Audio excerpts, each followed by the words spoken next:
The house that I am currently living in has an attic, and I have lived in this house for the past 8 years since I was 13 years old.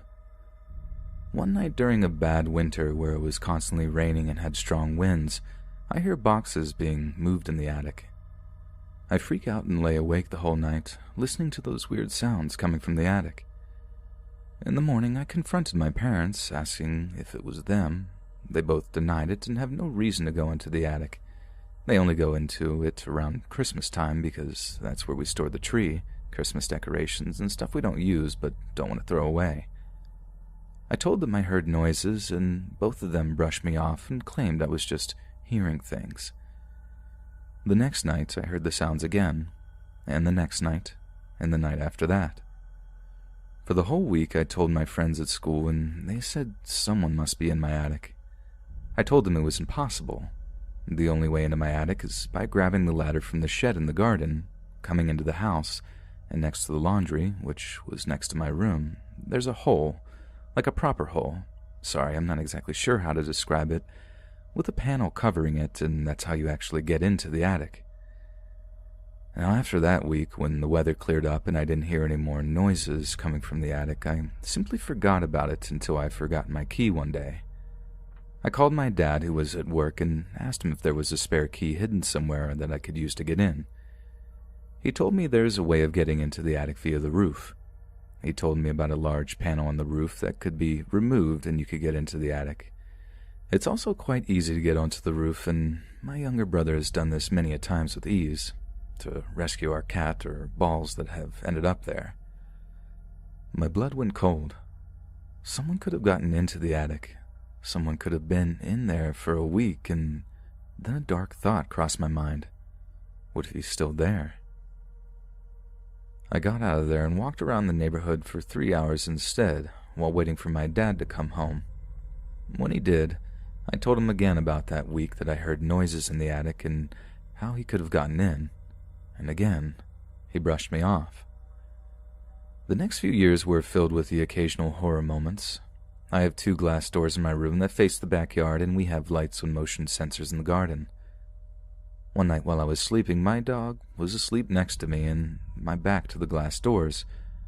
My room was suddenly flooded with light. Someone or something was in the garden. Now, I didn't think much of it. Perhaps a stray cat, I thought. Then is when my dog started growling. He's a very sweet and timid dog that our kitten bullies, and I froze. I had never heard him growl before, and that's when I heard a tapping on the glass door. I wanted to cry. I was terrified if whoever was tapping on the glass wanted in, the glass wasn't going to stop him.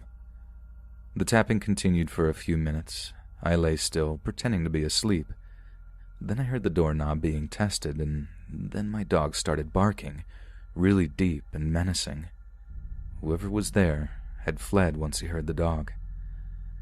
I didn't sleep for the rest of the night, scared he was going to come back. In the morning, my dad yelled at me due to the dog barking and waking him up. I cried and told him about what had happened, and I swear, once again, he brushes me off. Now, another time when we changed the locks because my brother had lost his wallet with his keys in them and our address was in his wallet. It later was found in our mom's house, but my dad gave me a new key for the front door. I put it on my bed and went shopping with my dad and brother. When I came back, it was gone. I searched everywhere.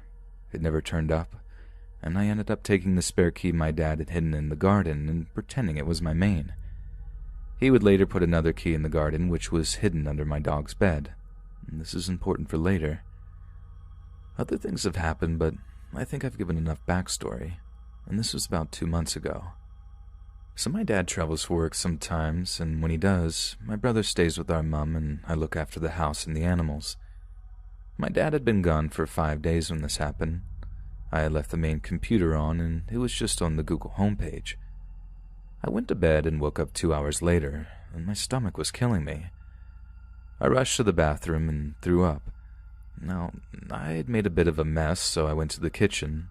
I have an open-plan kitchen, so it also has a dining room and a small living room in this big room. The main computer room is also in this room. Now I grabbed a mop and a bucket, and That's when I saw the computer screen on.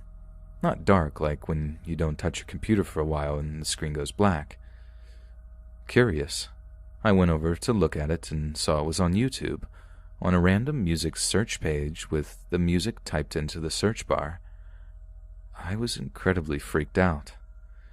I clicked back and it went on a few different music things before going on a website of a university my brother was considering going to, and I had taken him to the opening day only a few weeks ago. And then I clicked back again and it went on my email. I leave it logged in, and then it went to my university homepage. I was beyond freaked out. All I could think was someone was in my house. They had used my computer and gone searching for all this stuff. But why? I quickly grabbed a knife and headed to the main living room, which is next to the front door.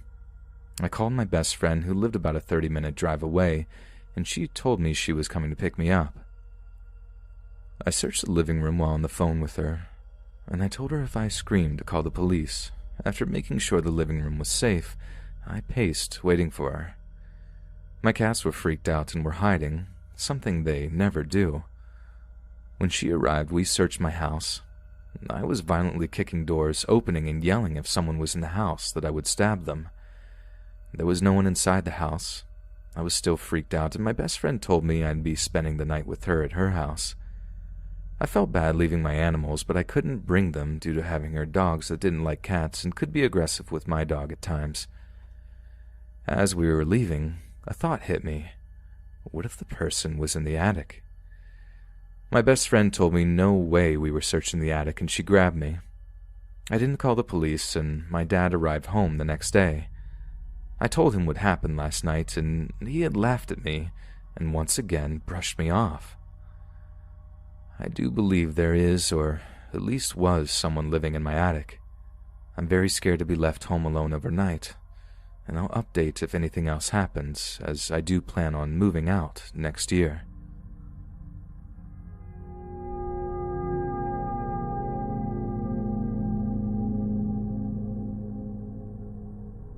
This summer I traveled alone to Colombia. I stayed with a host family in Cartagena and met a girl from Brazil named Maria, who was also staying there.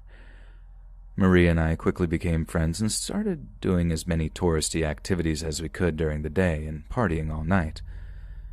One afternoon we were researching day trips for the weekend when we came across the island of San Andreas. We immediately fell in love with its beauty and booked a trip there for Saturday. When we got to San Andreas, everything was great. We swam in the ocean, ate great food, and had an amazing time with the other people in our hostel. While we were exploring the town, we got sucked in by a touring agency and spent all of our money booking tours like parasailing, boating out to the smaller islands, etc. One of the activities we decided to try was scuba diving, despite neither of us having a license. The tour agency said it would be fine because we wouldn't go very deep and a licensed professional would be with us the whole time. So we spoke up early the next morning and got picked up in a van with a driver, a scuba instructor, and a family from Spain. The driver took us to a secluded spot on the island. Now, this was a small island, like super hard to avoid people, but this spot didn't even have any locals. The whole time we were there, maybe 3 cars drove past. Anyway, the instructor, Jose, gave us directions and safety tips in 3 different languages, and then took the family to dive while Maria and I waited for our turn. After they left, Maria turned to me and started telling me that she didn't trust Jose. She told me that while they were speaking in Portuguese, he'd made strange comments about our swimsuits. We were both wearing bikinis and were both young and, I suppose, fairly attractive women. And when she told him that neither of us had boyfriends, he was very insistent that Maria and I must be a couple then. I shrugged it off as a cultural thing and told her it would be fine. Our turn to dive finally rolled around and we hopped in the water with him. Immediately I realized this was more of an intermediate than beginner dive, but it didn't really bother me. I was excited to see the coral and fish. I could tell it made Maria nervous, though, because she wasn't exactly a strong swimmer anyway, and Jose was putting her on edge. At first it was fun. We were swimming, and Jose was taking pictures for us on his GoPro. But then he started grabbing us strangely, touching our breasts and making it seem like it was an accident. Again, I didn't really think anything of it because we were underwater and it was his job to make sure we stayed close to him, but it was enough to freak Maria out and end her dive. Maria got out of the water and I was having a fantastic time and didn't really want to leave just yet, so I stayed with Jose, just the two of us. He took me to a different spot on the reef and we ended up swimming past all the coral into the open ocean. I was really curious on what I would see. At this point, we were probably about 80 feet or 24 meters deep, which is just ridiculous for someone without a diving license. We'd gotten pretty good at nonverbal communication at this point, and it was like I could read his mind. He took some pictures of me with the GoPro in the open water, and I was excited to show my friends what a daredevil I was. After a while, I started to get tired and decided to head back, and that's when he grabbed me. He started gesturing to me, and from what I understood, he was not going to let me leave until I kissed him. Now, Jose was probably around 40 and I was 18 at the time. Plus, I had a boyfriend that Maria didn't know about. But honestly, I really don't need to justify why kissing a complete stranger underwater would gross me out. It was just weird. But I was starting to get this gut feeling that I should go with what he told me, so I laughed and gave him a kiss on the cheek, which he not so sneakily photographed.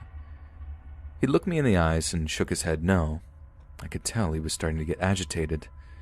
He took my air away until I kissed him on the mouth, and repeatedly did this until we got everything he wanted, photographing it all.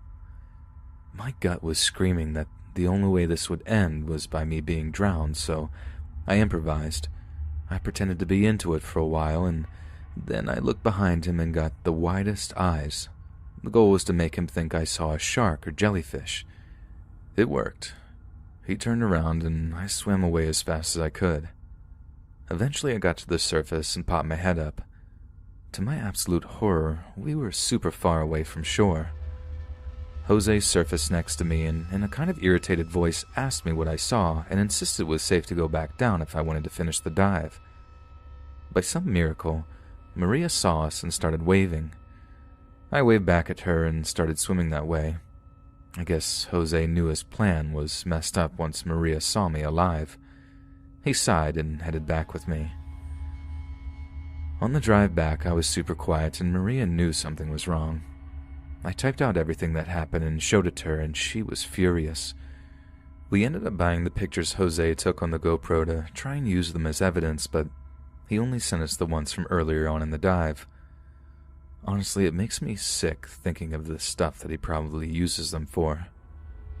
We tried to contact the police, but they didn't care. Jose is still out there, and I hope whoever dives with him is smarter than I was.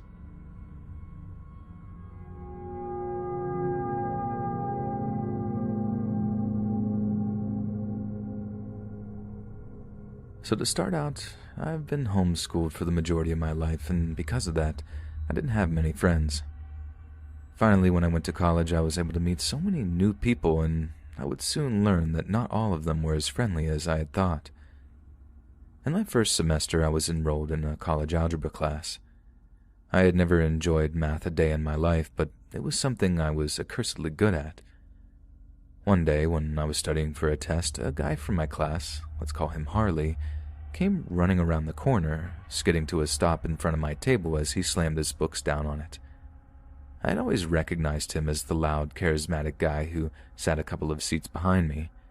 He frantically asked if I knew what I was doing in the class, and I didn't want to be rude, so I let him sit with me while I showed him how to do certain equations. When I had finished showing him how to do the work, he thanked me and admitted he really didn't know what was happening in the class and that he was currently getting an F. I offered to tutor him after class because I had free time, and he happily accepted. This was the new normal for a few weeks, and we developed a good friendship. We would often get distracted on topics we enjoyed, and we even found out that we both liked the same video games and TV shows. Gradually, we spent more time together, and I even introduced Harley to my friend group in my club. My friends were initially a bit wary of him, as he had a rather boisterous personality, but they decided not to say anything because he was a friend. Eventually, he asked me out on a date, and I said yes. I wasn't really that interested in him, but I had also never been on a date before and figured that the date would help me figure out if I could truly like him. That's when things started to get a little weird. He told everyone about the date, my friends, the club, and even people in his classes that didn't even know me. It almost felt like he was putting a claim on me. Then, the night before the date, Harley FaceTimed me and asked if I would ever consider going out with another guy we both knew. I admitted that I would, and he threw a big fit, saying how he felt worthless, like I was playing him. He continued to spout insults at me to the point where I started crying, and then he eventually called off the date. I was left crying on the bathroom floor for the rest of the night, feeling overwhelming guilt. The next day I woke up and discovered a text from him asking if we could talk. I called him and he was already in a good mood, saying that we should put the date back on. I wasn't really sure about it, but he convinced me we would only be going as friends and that I didn't really need to like him for it to work out. The date eventually came, and while it was a fun day, I just felt like I had no interest in him, so I ultimately rejected his affections. He didn't seem too upset and happily said that he'd always wait for me and that he was persistent. More weird occurrences started happening after that. Harley would do something like incessantly start poking me while I was trying to study. He would jab me in the ribs and tell me all sorts of terrible things as I was winning in a friendly argument. He would call me degrading names like woman and slave, and he would yank my hair in public to show off to everyone because I had told him how it never really hurt that much. He would often do this in public settings, causing my friends to give him confused and disgusted glares. He even started pulling my hair when I was trying to order at Starbucks, with the barista trying not to laugh the whole time. I felt so embarrassed that I wanted to crawl into a hole and die. Harley also put screenshots of me crying over FaceTime as his lock screen and home screen, and when I would ask him to change it, he explained that I looked pretty when I cried. Because of this, I would always avoid FaceTiming him. My friends and club members continuously warned me about Harley, saying how they didn't like him and that he gave off weird vibes, but I would often deny it, saying that it's just part of his personality. He tried to make an effort to hang out with me more, a notion I wouldn't mind from one of my other friends, but he honestly was starting to creep me out. I explained that I like being in groups more than just one-on-one for the sake of holding a conversation. Really, I just felt uncomfortable being alone with him. Harley agreed that we should both invite friends, but many of mine were never available except on rare occasions, and his all seemed to oddly back out last minute. He would then try to make me pick sides, creating hypothetical scenarios where I either had to choose him or my other friends. Of course, I never chose him because I had really only known him for a couple of months, and would always make him very upset because I was supposed to be his bestie. After all, I was his. His ex eventually started texting me, harassing me about him. She told me to run away as fast as I could because he was crazy, and when I explained that he was my friend, she called me naive and would get really upset. Even though I never wanted to text her, I always dreaded it. I couldn't find it in myself not to respond to her when she texted me late at night. After all, she said she was in a dangerous business, and that she could die any day and that our texts were her only chance to live normally. One night I got a text from her saying she had been busted and that there was no way she was going to live through it. She said she was crying and that her final wish was to make Harley happy in her place because she couldn't. I never received another text, and I spent the entire night crying and trying to figure out how to cope with the fact that someone told me about their death. I eventually told Harley about it, and so he started saving up money to go to Egypt, that's where she was from, to go and find her to make sure she was okay. He then started using this to guilt-trip me. If he wanted us to hang out together or do something I didn't want to do, he would tell me that he was going off to Egypt and that it's dangerous, so he might die and never get to do anything else. Most of the time I would give in, but the times I didn't, we would get into heated arguments. He always wanted to pay for my food, and when I refused, because he would always use it against me as a "but remember when I paid for your food that one time" card? He would start arguing with me in front of the cashier and would wrestle with me for the man to take his credit card instead of mine. It got to the point where we would have heated arguments once a month that would cause me to shut down for a couple of days, moping until I had the courage to approach him again and apologize for everything I had done. It was always my fault, and I would keep running back to him. The final straw came sometime in May of my second semester. I had been working on an art piece for over a month and had accidentally deleted it without backing it up. I was so depressed and posted about it, to which he replied with a laughing face saying how that was pretty funny. When I didn't respond, he asked if I was okay and that he was going to call me. I didn't pick up. I didn't feel like talking to him, and I knew that if I did, I would just explode in his face and nothing productive would happen. When I didn't pick up the second time, he started texting me telling me to pick up. I said that I wasn't in the mood and asked him to respect my opinion and boundaries. He responded by saying, "I don't have to obey you," and then called me 3 more times.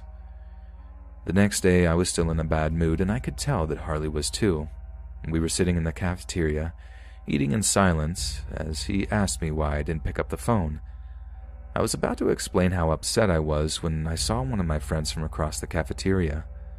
I felt so relieved and stood up to greet them when he suddenly grabbed my arm. He looked me straight in the eyes and said that he was warning me not to say hello to them and that I would regret it later. I think that was the first time I was really scared of him, but I didn't let it faze me. I simply pulled my arm out and said straight to his face, "I don't have to obey you." He was in a terrible mood the rest of the day. That night, I got a text from him asking if he did something that was bothering me. I responded by telling him how much of a jerk he had been acting and that I didn't want him to touch me anymore, whether it was jabbing me or pulling my hair, or tell me to stay away from my friends. His only response was, "Well, that is an excuse for you to act like that," and then exploded onto me, calling me bossy as well as a plethora of other insults. I decided to close my phone and not use it for the rest of the night as my temper was boiling. In the morning, I pulled my 2 real best friends aside and explained the situation to them as I burst into tears. They comforted me before giving me an awkward look, stating that they wanted to tell me something that they promised they wouldn't reveal unless I had ever given them cause for concern.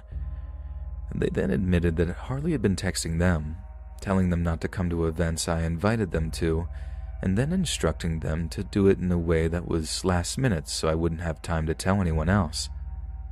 They then said that whenever I had left the room, Harley would go on and on about how he was my best friend and how we would always spend time together when in actuality we didn't. I came home and had a talk with my parents about the situation. My dad was furious and said that he wouldn't even treat a dog the way Harley had treated me. He then said that he didn't want me anywhere near him, which I completely agreed with, and that if I needed to make up an excuse as to why I couldn't drive Harley anymore, to say that both he and my mom won't allow us to be in the same car anymore. I then broke the news to Harley, saying how I felt tormented by him and that I never wanted to see him again. I told him not to call or text me anymore and that I was breaking our friendship here and now. He begged me to give him one more chance, but was done with it, and I blocked him on Instagram. I wish I could say that that was the end of it, but then it really started to get creepy. I woke up the next morning to see over 15 missed calls and a message explaining that we were friends and that I would call him back if I ever considered him one. I blocked his number. He approached me and my friend in the cafeteria, handing me a ball of crumpled up papers that was an apology note, with the first page being a list of "I'm sorry" and "I promise." I didn't want to hear any of it, so we both left immediately. I had a friend escort me to every class because I was terrified he would try to approach me and plead with me, or that something worse might happen.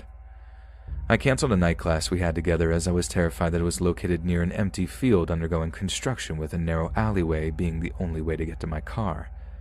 I was even advised to get the campus police involved in case an incident did occur. I never did, as I was afraid to get Harley in trouble or for me to seem like I was weak or overreacting. Once he realized he couldn't get a hold of me, he started contacting my friends, telling them to change my mind. He also asked for my parents' contact information, as he also wanted to speak with them. He even contacted my small group leader from the church. Thankfully, most of them blocked him immediately. I told my club president that I wasn't going to come for the next few weeks because I knew Harley would be there. I explained that it was a personal issue as I wanted to reduce the number of people who knew about the incident so it didn't explode, but Harley had other plans.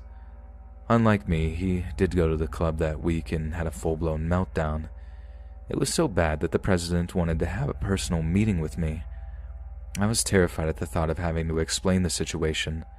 I was afraid I would get blamed for it all, but as soon as we met, he started off by explaining that he knew that Harley was in the wrong and wanted to discuss what should be done about him. Nothing official was announced, but it was suggested that Harley should leave the club until he could find some help and a counselor. Harley then began contacting me through other accounts. He used his little brother's account to try and convince me to become his friend again.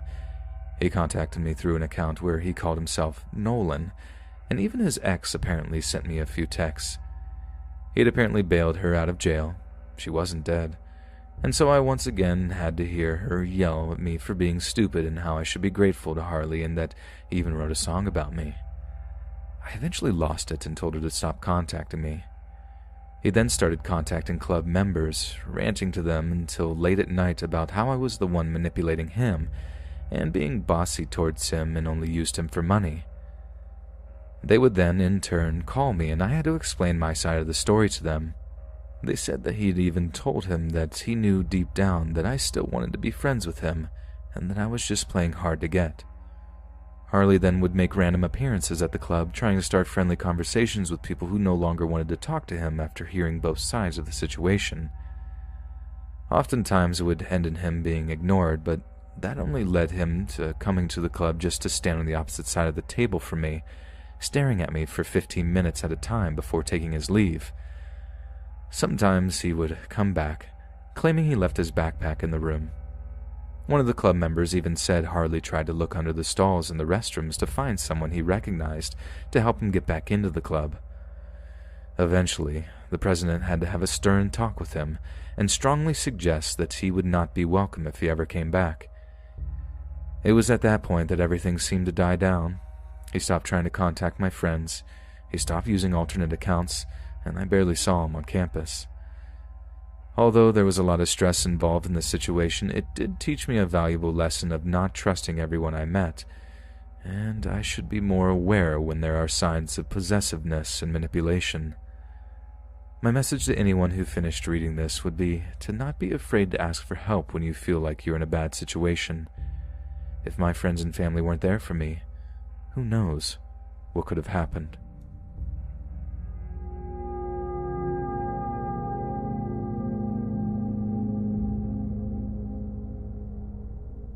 I used to talk to a guy online that was kind of shady, but that's why I liked him. He would share his messed up fantasies with me and tell me I'm pretty. Everything a girl needs, right? Well, the fantasies escalated over time to involve me in them. They went from meeting up for dates to getting married so I could have as many babies as possible with him, to him kidnapping me and keeping me in a bunker. I kept talking with him through it all.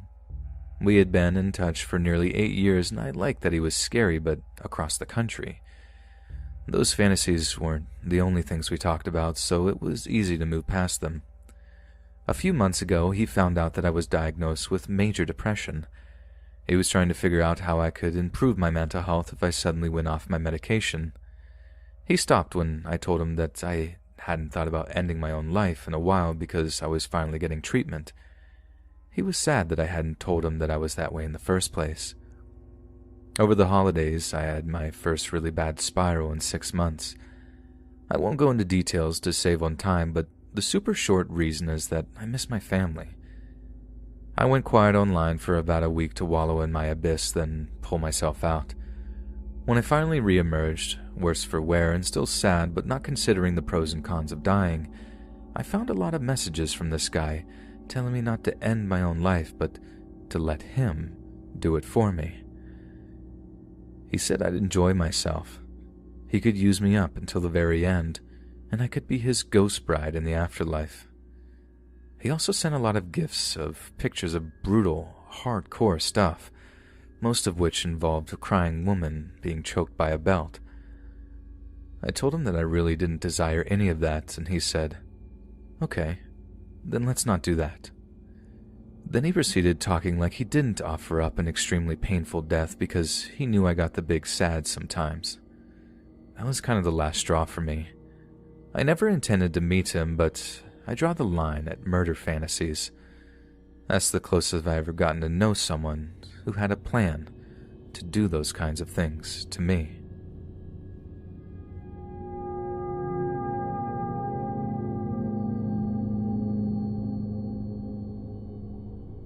I haven't had many paranormal experiences in my 30 years of life, 3 that I can think of.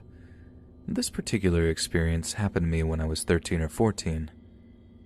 One Friday night, I was at my aunt and uncle's house watching my 2 cousins, who were about 9 and 6. My uncle was in a band at the time and was at a point where almost every weekend they were playing shows, so it wasn't unusual for me to babysit their kids one night out of almost every weekend. This weekend, my uncle had a gig in Los Angeles, about 2.5 hours from where we lived, and my aunt left around 6 p.m. that night and wouldn't be back until well after 4 a.m. I fed the kids, made sure they were bathed and ready for bed, and we settled down together watching TV for a couple of hours. At 10:13 p.m., I tucked them into bed as the eldest was nodding off and her younger sister was already asleep. I remember the time exactly because I looked at the clock above the TV to check the time when I saw my younger cousin was asleep. After I put them to bed, I resumed watching TV by myself. It was a few minutes after I had sat down that I heard my aunt's voice. She said my name, softly. The sound came from behind me in the den area. I muted the TV before I turned around and saw my aunt sitting on the top step of the den. 3 steps led you down into the den from the dining room, which was directly behind where I sat on the couch in the living room. She was only about 75 feet or so away from me. Somehow I wasn't scared, but I was confused.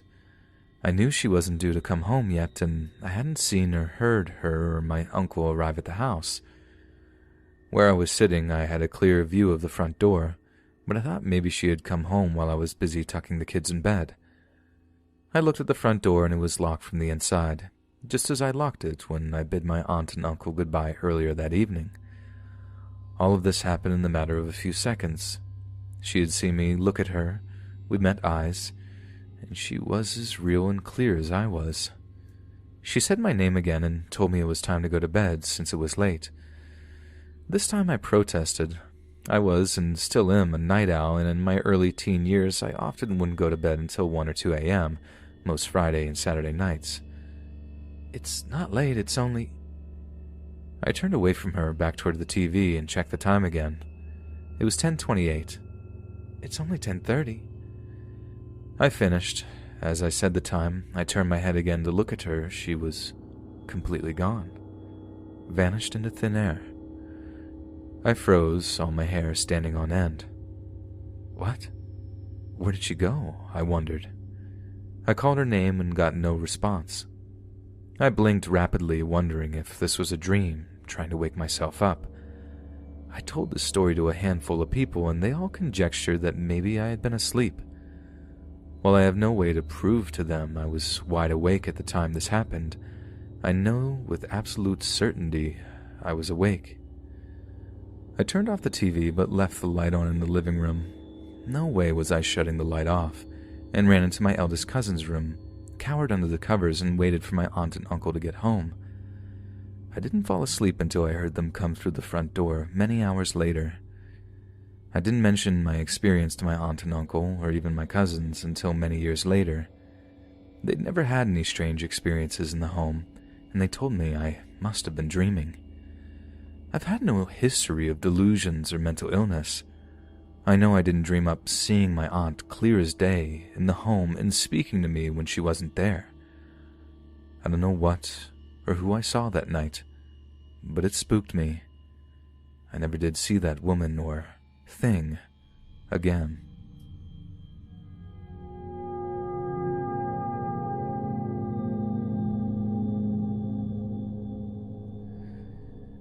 My name is Brandy.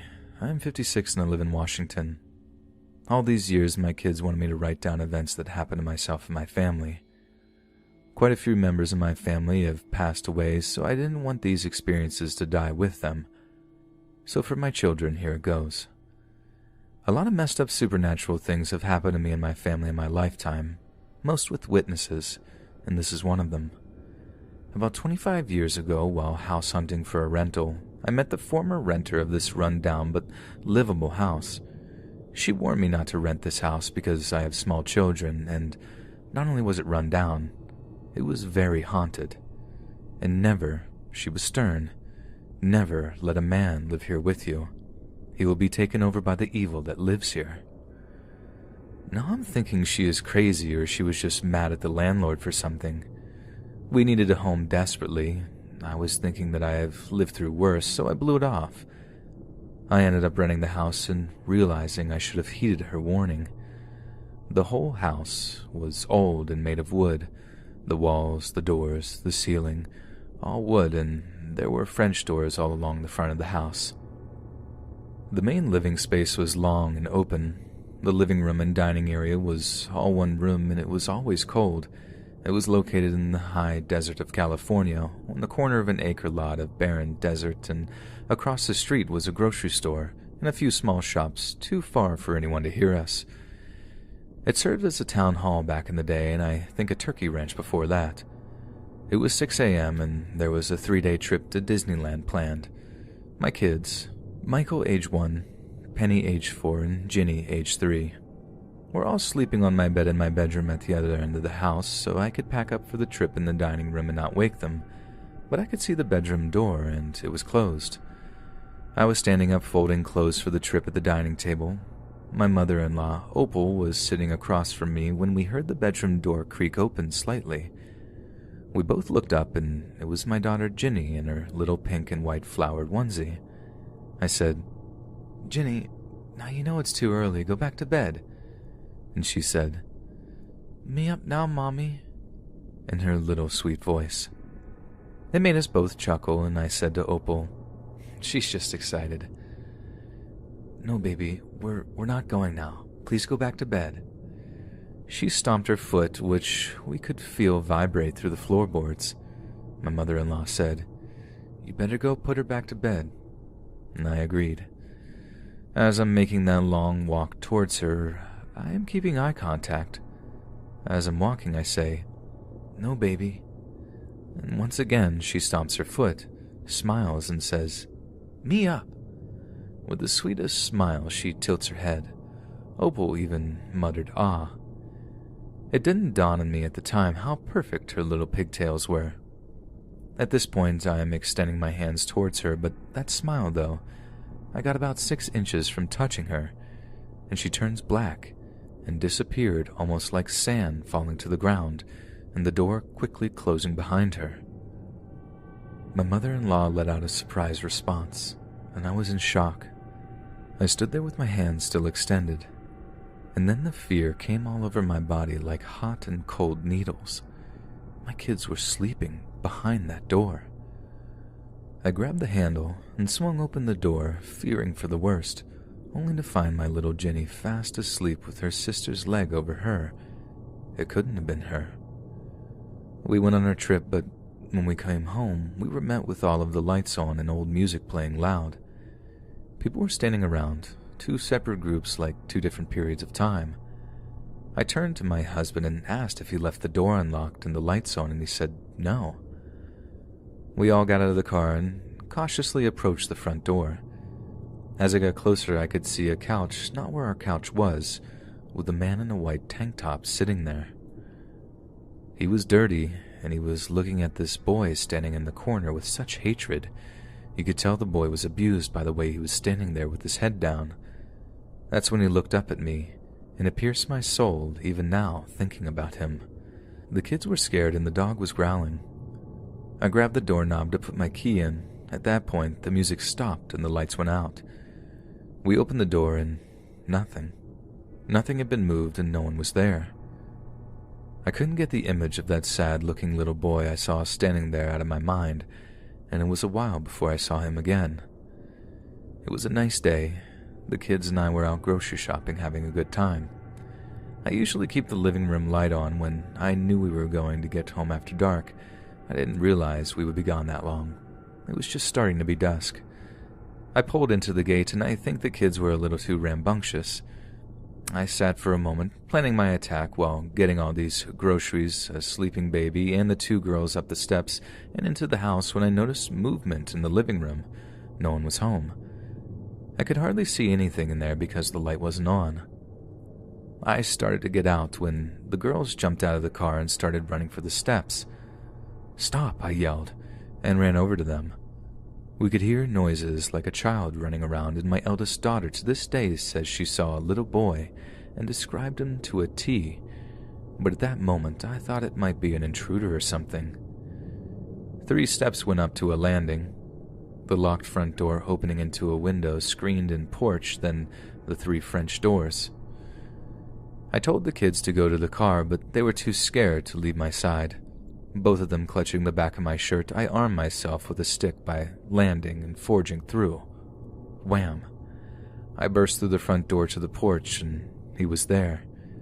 His face with his 2 hands cupped against the glass as if he was peering out, and then he vanished.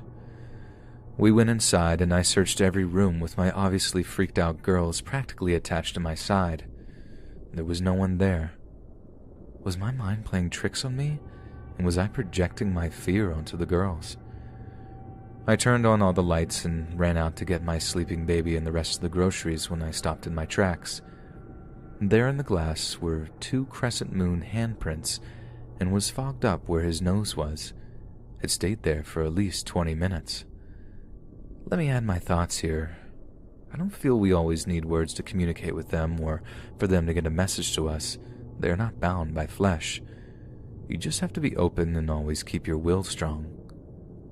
Anyway, at night, you could look out the French doors at the stores across the street and the desert field.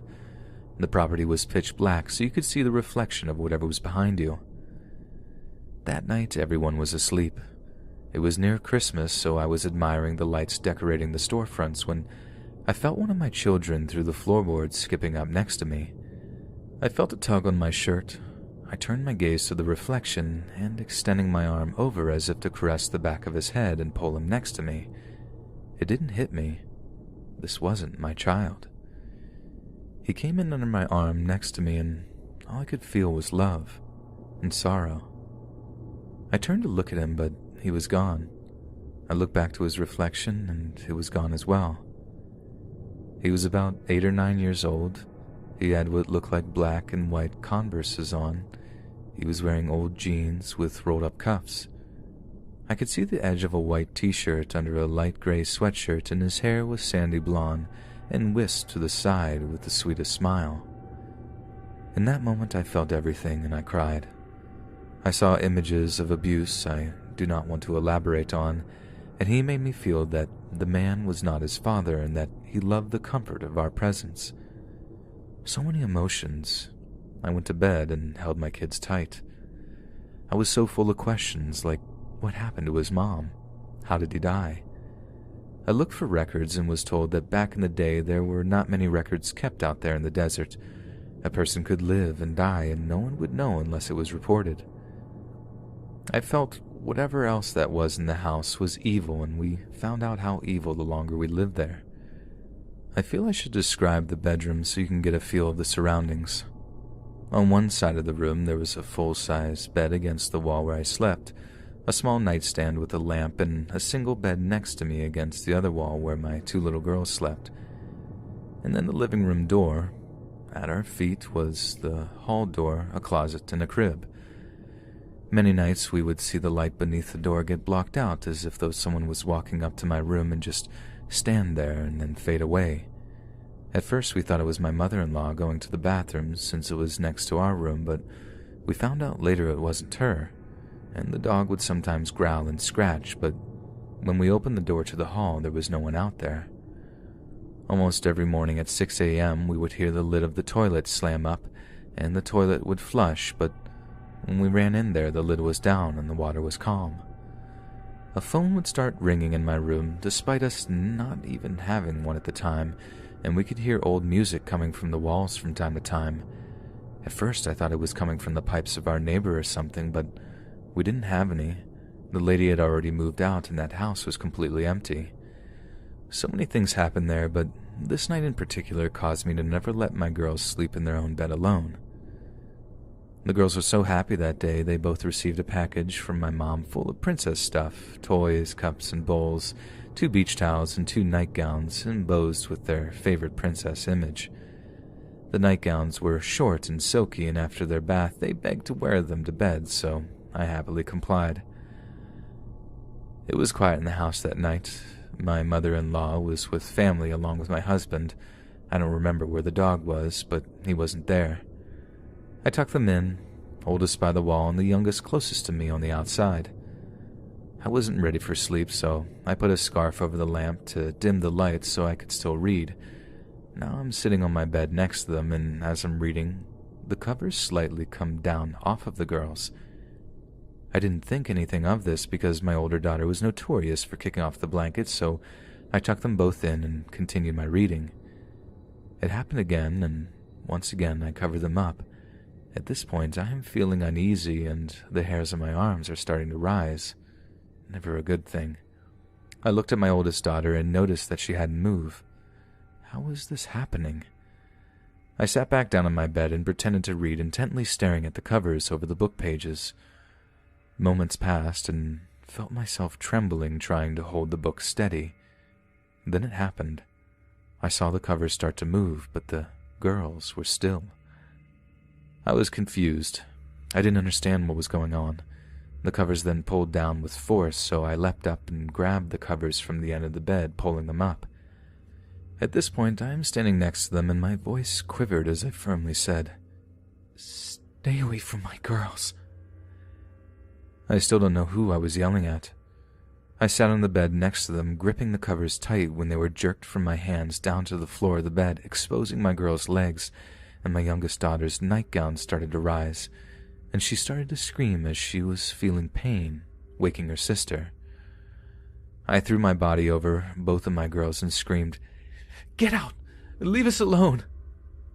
Repeatedly, I tried my best to calm the girls down and protect them. We stayed huddled together all night.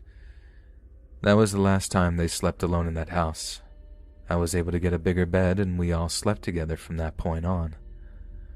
I don't have photographic evidence, but my youngest daughter had large red marks on her thigh. I bet you're wondering, why didn't we just leave? Believe me, I wanted to.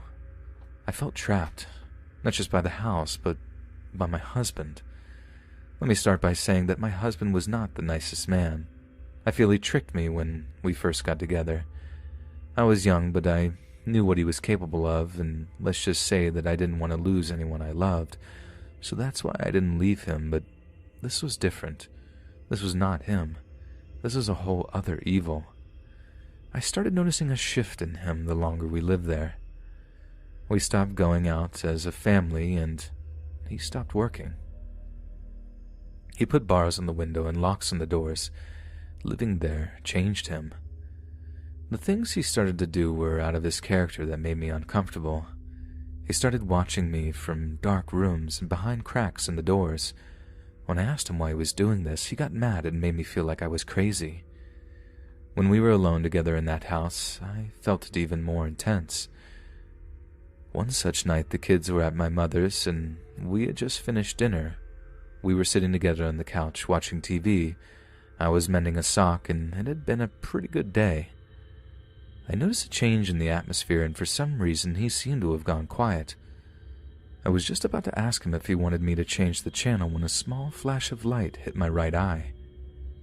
It wasn't until shortly after trying to find the source that I realized he was staring at me the whole time through a little piece of broken mirror in his right hand hidden by the throw cover. My God, those eyes. Those eyes weren't his. I know him. This is not my person sitting next to me, and I was frightened to the core. He didn't even realize I saw this, so I sprung up. His mom just had a phone installed, so I said I'm going to call my mother and check on the kids. He jumped and hid the mirror in the couch cushions and started trying to reason with me as to why I should just come back and sit down next to him and not call my mom. It didn't like her. I noticed that while he was talking, he wasn't even looking at me. He was looking behind my head, almost like he was looking through me. I glanced at my reflection in the glass door, but nothing was behind me.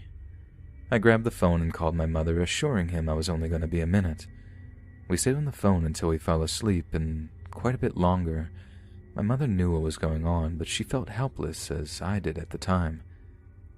He got up and went to sleep in the bedroom, so I stayed awake with the blanket, covering everything but my eyes while listening to him breathe until dawn, when I finally fell asleep on the couch. There was another time at about 4:30 p.m. We needed some groceries for dinner, so I got the girls ready and left my baby boy asleep in his playpen in the living room. My mother-in-law was napping at the dining room table, and my husband was sitting on the edge of our bed. I yelled out to him that I was leaving, to keep an ear out for the baby, but he didn't respond, so I repeated myself. I heard him mutter, "Yeah," so we left. The store didn't have something his mother wanted, so I had to go to the two stores. It had just gotten dark, and as we pulled up, I could hear the baby crying. I rushed in, and his mother was still sitting at the table. I picked up my son, and he was soaking wet. It looked like he'd been crying for a while. I was changing his diaper, calming him down, and the whole time my mother-in-law was getting mad at me for leaving her alone with the baby. I was furious, and I told her, "I didn't. I left him with your son." She looked surprised. She didn't even know he was home. What? Where was he? I put my son down and told the girls to play with him. Something was off. I didn't think he was in the bedroom because the lights were out, but someone was in there. It was abnormally dark. I slowly went up to the door and walked in. There was a dim light coming in through a crack in the blinds, and I saw his silhouette still sitting on the bed. He hadn't moved. His feet were on the floor, and he was slightly hunched forward with his elbows resting on his legs, cupping his hands together. The room smelled stuffy and thick like sweat. I called out his name, but he didn't reply. Once again I called his name, adding, "You're scaring me." I moved closer, saying, "Why aren't you answering me?" I saw that he was sweating and that it was glistening in the light and dripping from his head to his hands and then his hands to the floor. I could hear it as it dripped to the floor. I was shaking while I slowly made my way around him to the lamp, and I heard a growl that almost sounded like it was coming from the floorboards. I turned the lamp on. His shirt was soaking wet. There was a pool of sweat at his feet, and his eyes were darker than I'd ever seen them. His stare was fixated down towards the floor. I was afraid to get near him, but I felt he needed my help. I started to shake him while calling out his name. He was cold to the touch. I crouched down in front of him between his legs, but I wanted to run out of that room. I took his face in my shaking hands, and with a quiver in my voice, I said, "Please." Just like that, he snapped out of it. He grabbed both my wrists and hurled me onto the bed behind him.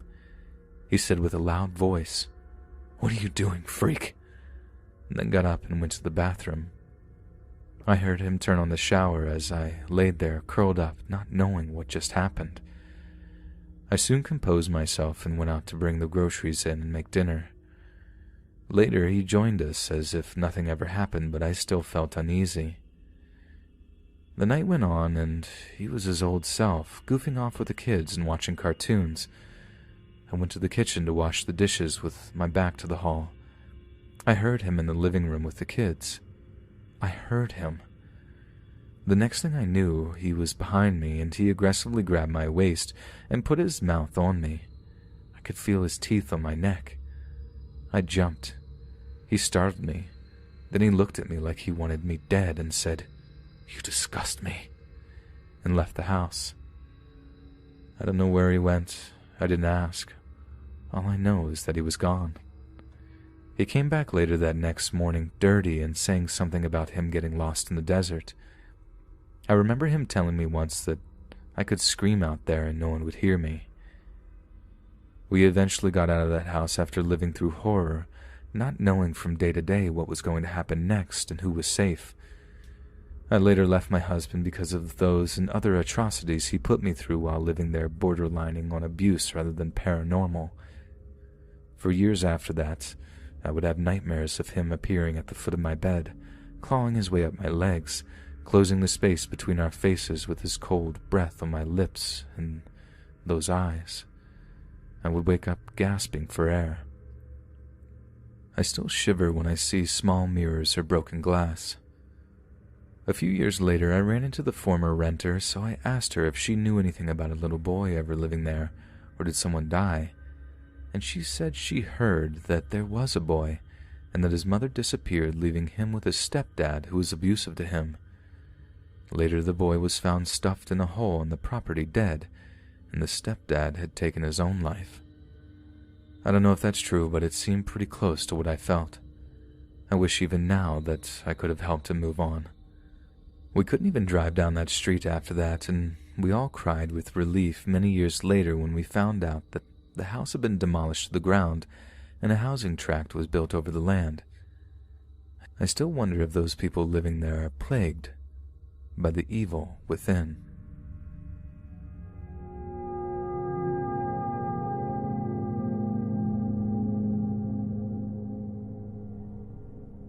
So I worked at a warehouse, but instead of the heavy lifting and aisles of boxes everywhere, we have computers. My job is a desk job where we take documents from big companies and import them into a computer system so it's easier for the client to find what they're looking for.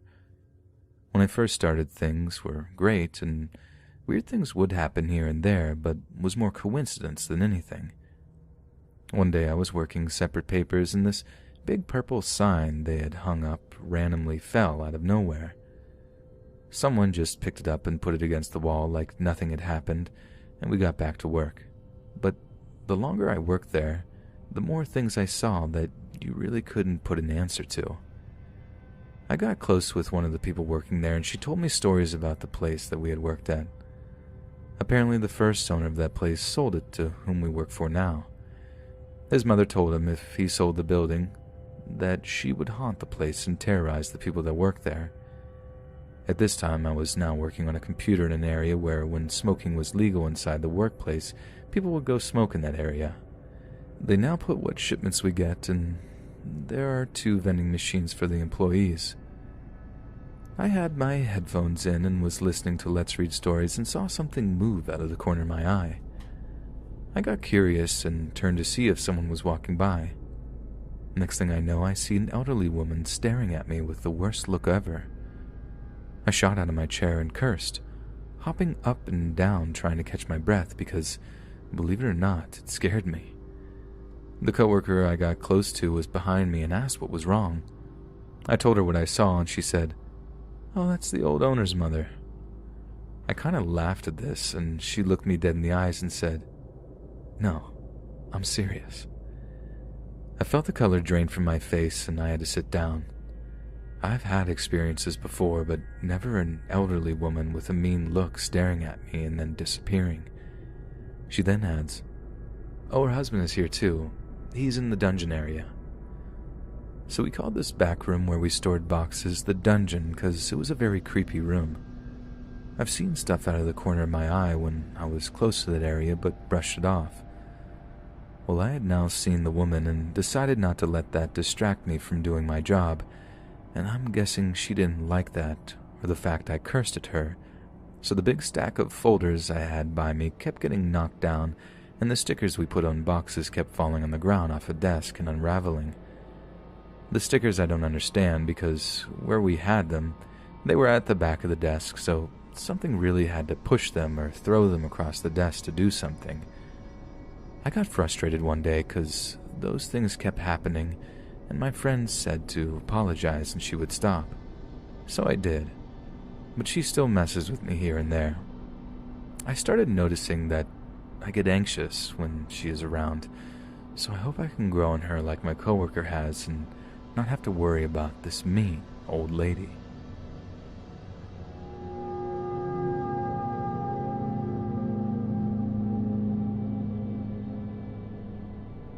Today, my yandere girlfriend had been taken away. I met this girlfriend in 7th grade. It all started when I was sitting at a table by myself because my friends ditched me, and the girlfriend came up to me and sat beside me and said hello. In a confused voice, girlfriend greeted me. The first thing I noticed was her voice. It sounded amazing, and we started a conversation and became friends. The next day I invited her to sit with my friends, and we got along well. Her and I started hanging out in private, and we enjoyed hanging out together. We even got in touch online, whether it was playing video games together or just texting. After a couple of months of this, she asked me out. I thought about it for a second and then accepted. How could I not? She was good-looking, nice, and just perfect. I felt a little awkward about being taller and older, but it was my first girlfriend and I couldn't care less. We hung out together, had sleepovers, and did much more. It seemed like we were having the perfect time. I noticed she started getting more obsessive with me. She would want to spend every minute with me. Sometimes she wouldn't even allow me to hang out with my friends. Over time it got worse, and she threatened to hurt me if I didn't stay with her. And one day she snapped. I didn't answer my door when she came to my house, which was yesterday. She started texting me over and over, telling me how she was going to do ungodly things to me. I didn't take the text seriously, which was a big mistake. The next day, an hour after my parents left, she actually broke into my house. I wasn't expecting this, so I wasn't prepared. Once I heard glass breaking, I closed my room's door and hid in my closet, about to call 911.